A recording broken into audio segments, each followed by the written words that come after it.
There's a moment that happens right before someone senses they're about to lose their grip on you. And if you've lived through it, you probably remember the strange, almost theatrical shift in tone.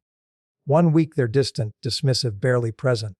The next, seemingly out of nowhere, they're telling you something they've never told you before. A wound from childhood you didn't know existed. A fear they've apparently never shared with anyone. A moment of tears that feels in the room, completely real. And something in you, something that's been building toward finally walking away, pauses, softens, reconsiders. This is the trick, and once you understand it clearly, you'll start recognizing it everywhere, not just in your own relationship, but in stories from friends, in patterns across countless different situations that all share the exact same underlying shape. It has a name worth learning today, because naming it is what finally strips it of its power, manufactured vulnerability. Deployed specifically, almost always unconsciously, at the exact moment a narcissist senses they're losing control. Let's be precise about why this particular trick works so effectively, because understanding the mechanism is what makes it possible to recognize in real time, rather than only in hindsight, once the damage of falling for it again has already been done. Throughout this entire relationship, up until this specific moment, vulnerability has likely been rare, guarded, or entirely absent. This isn't incidental. Remember everything we've traced across other explorations in this series about how narcissistic psychology tends to relate to genuine emotional exposure. It's threatening, because it requires tolerating exactly the kind of shame this entire defensive structure exists to avoid. So when vulnerability does finally appear, seemingly out of nowhere, after months or years of its conspicuous absence, it lands with enormous weight, precisely because it's so rare. Rarity manufactures significance, and significance is exactly what's needed to interrupt the growing clarity that's been building in you. Here's what's worth understanding about the timing specifically, because the timing is the single most reliable diagnostic tool available for spotting this trick as it's happening. This vulnerability doesn't arrive during ordinary, stable stretches of the relationship. It arrives specifically when something has shifted, when your attention has started pulling away, when you've begun setting a boundary that's actually holding. When you've stopped responding to provocations the way you used to, when the conversation about ending things has become serious enough that avoidance no longer feels possible.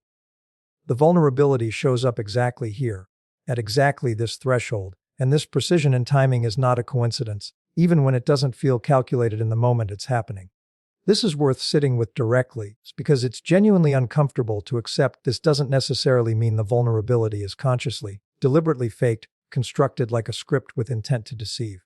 Often, and this matters enormously for understanding how deeply this pattern actually operates, the narcissist experiences this vulnerability as completely real in the moment they're expressing it. The tears are often genuine tears.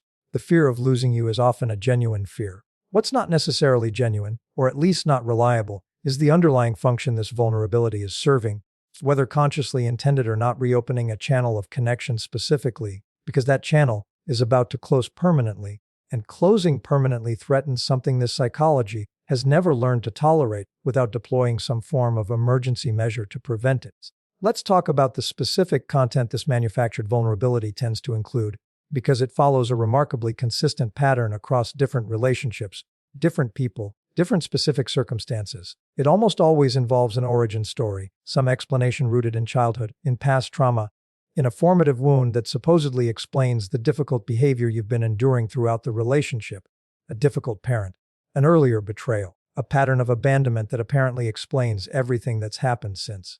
This origin story serves a very specific function worth naming directly. It reframes the narcissist from someone who has caused harm into someone who has also themselves been harmed, someone deserving of the exact compassion and patience you've likely been extending throughout the relationship's entire duration. This is precisely why this trick works so reliably on people with genuine empathy, the exact quality we've discussed throughout this entire series as one of an empath's most valuable and most exploited traits. Hearing a genuine, vulnerable account of someone's pain activates real compassion, and real compassion is difficult to simply switch off, even when part of you understands intellectually that this account has arrived at a suspiciously convenient moment. The pull toward compassion doesn't require you to be foolish or naive. It requires you to be exactly the kind of caring, emotionally attuned person you already are, which is precisely why this trick specifically targets that quality rather than trying to work around it. Let's talk about a second, closely related version of this trick. It's one that operates through a slightly different mechanism, but produces a remarkably similar effect: the sudden confession of insecurity, specifically about losing you. This version doesn't necessarily involve childhood trauma or an elaborate origin story. It's more direct, more immediate, often delivered with language that sounds remarkably self-aware. I know I haven't been the partner you deserve. I know I've taken you for granted. I'm terrified of what my life looks like without you in it. This confession, delivered with apparent sincerity, often specifically at the exact moment you've started genuinely considering leaving, functions similarly to the childhood origin story, though through a different emotional channel. So activating not just compassion but also a specific, powerful pull. Many people struggle to resist the sense of being genuinely, finally seen and valued, precisely after a long stretch of feeling unseen and undervalued throughout most of the relationship. This is worth understanding as particularly effective and particularly worth watching for, because it directly answers a need that's likely been unmet for a long time. If you've spent months or years feeling like your presence, your effort, your patience went largely unacknowledged, hearing someone suddenly articulate exactly how much you've meant, exactly how much they'd lose without you, can feel like exactly the confirmation you've been quietly hoping for the entire time. So this is precisely why it lands so powerfully, and precisely why it's so important to recognize as a pattern rather than accepting it purely at face value in the moment it arrives. Now, here's something crucial worth naming clearly before we move into the deeper mechanics of this trick in the next part of this exploration. None of this means genuine self-awareness or genuine vulnerability is impossible, and it would be inaccurate and unfairly cynical to suggest every instance of someone expressing real fear or real insight during a difficult relationship moment is automatically manipulative. The distinction that actually matters, the one we'll spend the rest of this exploration examining in detail, isn't whether the vulnerability feels real in the moment, it's what happens afterward. Specifically, whether this vulnerability produces any actual, sustained change in behavior, or whether it simply succeeds in its apparent function, reopening the connection just long enough to prevent the ending that was otherwise becoming inevitable, only for the underlying pattern to fully resume once the immediate threat of losing you has passed. Understanding this distinction clearly, and understanding exactly how to tell the difference between genuine vulnerability that might actually signal real change and manufactured vulnerability, specifically deployed as this trick's core mechanism, is exactly where we need to go next, because this distinction is the single most practically useful thing this entire exploration can offer you. Let's talk about how to actually tell the difference, because this is genuinely the most important practical question this exploration can answer. Both genuine vulnerability and manufactured vulnerability can look, sound, and even feel identical in the moment they're happening. The tears can be equally real. The words can be equally sincere sounding. The emotional intensity in the room can be, by any measure available to you in that exact moment, indistinguishable. This is precisely why trying to evaluate vulnerability in real time, based purely on how convincing it feels, is almost never a reliable method. The actual distinction only reveals itself afterward, through something considerably more concrete than felt sincerity, sustained behavioral change, observed over meaningful time, independent of whether the immediate threat of losing you has passed. Here's what this means in practice, and it's worth breaking down into specific, observable markers rather than leaving it as an abstract principle. Genuine vulnerability, the kind that actually signals real growth rather than serving as this trick's mechanism, tends to be followed by consistent, visible effort that continues regardless of whether you've fully reconciled or whether the relationship's continuation still feels uncertain. If someone shares a genuine insight about their own patterns and that insight is real, you'll see it reflected in how they actually behave during the next difficult moment, the next disagreement, the next situation that would have previously triggered the old, familiar pattern. The change shows up in behavior you didn't have to request, sustained specifically during moments when no one is watching closely enough to require the change to continue. Exactly the private versus public consistency we discussed in an earlier exploration throughout this series. Manufactured vulnerability, by contrast, tends to follow a much more predictable, much more disappointing trajectory. The intensity of the confession is followed by a brief window of genuinely different behavior, often surprisingly convincing, sometimes lasting days or even weeks. But this window has a specific quality worth learning to recognize. It correlates directly with how insecure the narcissist currently feels about your continued presence, rather than with any actual internal shift. As soon as your own anxiety settles, as soon as you've softened back into the relationship, as soon as the immediate threat of losing you has genuinely passed, the old pattern resumes. often so gradually that it's difficult to pinpoint exactly when the new behavior quietly became the old behavior again. This gradual return is worth understanding as itself a diagnostic marker, because genuine change doesn't typically fade the moment the pressure that prompted self-reflection disappears. It was never actually dependent on that pressure in the first place. Let's talk about a specific pattern worth watching for directly, because it's one of the clearest signals available. Does the vulnerability come with any actual accountability? Or does it remain entirely focused on the narcissist's own pain, fear, and history, without ever genuinely addressing the specific impact their behavior has had on you? This distinction matters enormously, and it's worth learning to listen for it precisely.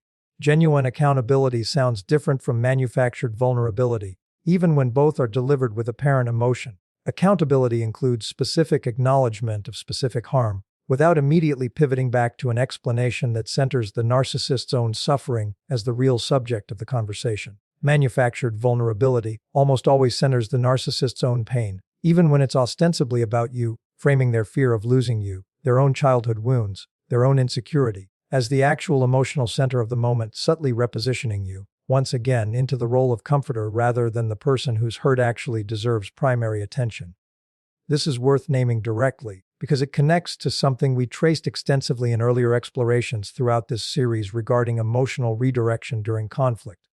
This trick, the manufactured vulnerability deployed specifically when losing you feels imminent, is really just a more intense, higher-stakes version of that same underlying pattern. The redirection during ordinary conflict moves a specific complaint into managing the narcissist's defensive reaction. This trick moves the entire relationship's ending. The most significant threat this psychology can face into the exact same redirection, just executed with considerably more emotional weight and considerably higher stakes attached to its success. Let's talk about why this trick specifically targets the exact moment you're closest to leaving, rather than appearing randomly throughout the relationship. It's because understanding this timing precisely explains why it's so much more powerful and so much more dangerous than ordinary manipulation tactics deployed during less critical moments. Remember everything we've traced throughout this entire series about what a narcissist's psychology depends on to remain stable: ongoing confirmation of significance, ongoing access to your emotional engagement. The moment you're genuinely close to leaving represents the single greatest threat available to that stability. It's because it threatens the complete loss of everything this entire psychological structure has organized itself around protecting. This isn't a moment for ordinary strength tactics.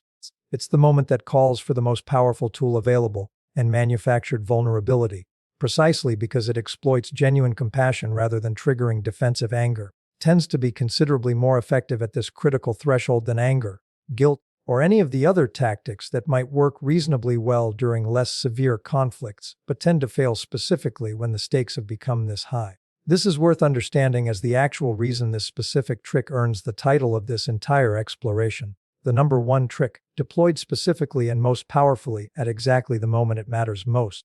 Other tactics work throughout the ordinary course of the relationship, keeping the pattern sustained during its regular operation.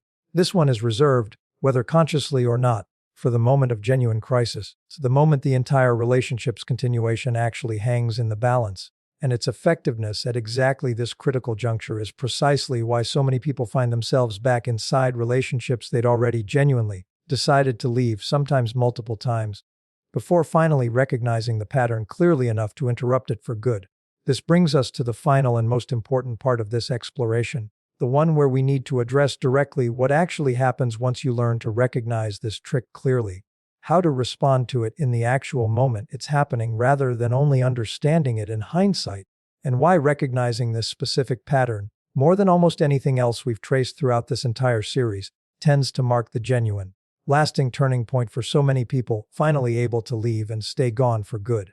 Let's talk about what actually happens once you learn to recognize this trick clearly, because recognition alone, while necessary, isn't quite the same thing as knowing how to respond when it's actually unfolding in front of you in real time, while genuine emotion is still pulling at exactly the compassion this trick depends on. This is worth addressing directly, because understanding a pattern intellectually and successfully navigating it while it's actively happening are two different skills, and the gap between them is exactly where most people find themselves pulled back in, even after they've genuinely understood everything we've traced throughout this entire exploration. Here's the first and most important practical shift worth making: separating your compassion for someone's pain from your assessment of whether the relationship should continue. This distinction matters enormously because manufactured vulnerability works specifically by collapsing these two things into one, implying that feeling genuine compassion for someone's confession obligates you to also reconsider your decision to leave. But these are actually separate questions, and they can be answered independently of each other. You can believe someone's pain is genuinely real, you can feel genuine compassion for whatever childhood wound or insecurity they've just revealed, and you can still, simultaneously, recognize that this pain doesn't change the actual pattern of behavior that led you to the decision to leave in the first place. Compassion for someone's suffering has never actually required staying in a relationship that continues to cause you harm, even when it feels, in the emotionally charged moment of hearing genuine vulnerability. It's like these two things should be connected. This is worth practicing as a specific, deliberate mental separation, because it's genuinely difficult to hold in the actual moment without prior preparation. When vulnerability arrives, particularly at exactly the threshold moment we've been discussing throughout this exploration, it's worth consciously asking yourself two separate questions rather than collapsing them into one. Do I believe this person's pain is real? And separately, has anything about the actual pattern of behavior that led me to this decision genuinely changed? The first question can often be answered yes, honestly, and without cynicism. The second question, in the moment vulnerability first arrives, almost never can be, because sustained behavioral change, as we discussed in Part 2, only reveals itself over time, never in the single moment of a confession itself, however sincere that confession feels while it's happening. Let's talk about a second practical tool worth developing, one that connects directly to something we've discussed throughout many explorations in this series: the deliberate practice of delayed response rather than immediate reaction. Manufactured vulnerability tends to work most effectively when it produces an immediate, in-the-moment reversal of your decision, precisely because the emotional intensity of the moment makes clear thinking considerably harder to access. One of the most protective things available to you, once you recognize this pattern for what it is simply refusing to make any final decision while still inside the emotional intensity of the confession itself. This doesn't require confrontation or accusation in the moment. It can be as simple as acknowledging what's been shared, allowing space for genuine feeling if it's genuinely present, and then giving yourself explicit time, days rather than minutes, before deciding whether anything about your actual plan has genuinely changed. This delay matters because it allows exactly the kind of clarity that immediate reaction tends to prevent. Away from the emotional intensity of the actual moment, it becomes considerably easier to ask the harder, more useful questions. Has this exact kind of vulnerability appeared before? Specifically at moments when I was close to leaving? Has it, in the past, been followed by genuine, sustained change? Or has it been followed by a temporary window of different behavior that gradually, quietly reverted back to the old pattern once my own resolve softened?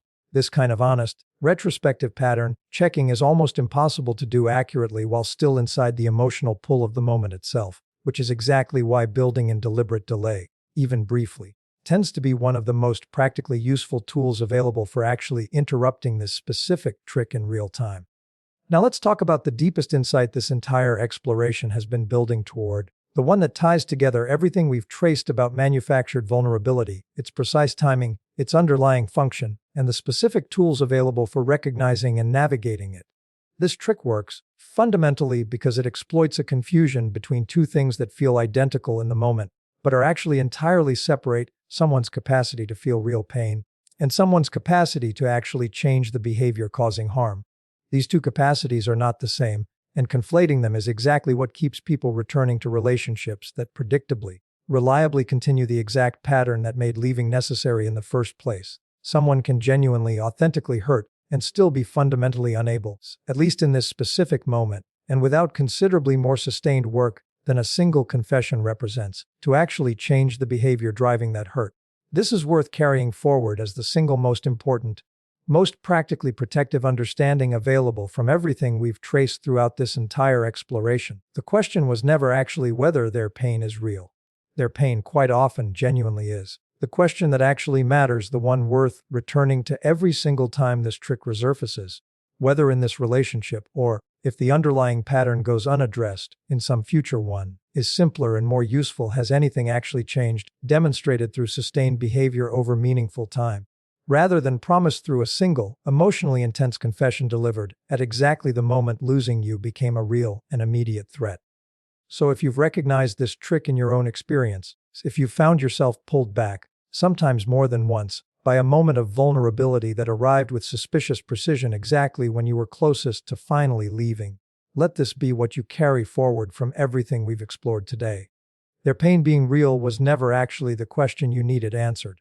The question was always whether anything would genuinely change once the immediate threat of losing you had passed, and the answer to that question, reliably, consistently, and regardless of how convincing any single confession ever felt in the moment, was always going to be found afterward, in sustained behavior, not in the tears themselves. You don't need to become someone who no longer feels compassion in order to finally leave and stay gone. You simply need to stop letting that compassion answer a question it was never actually equipped to answer in the first place.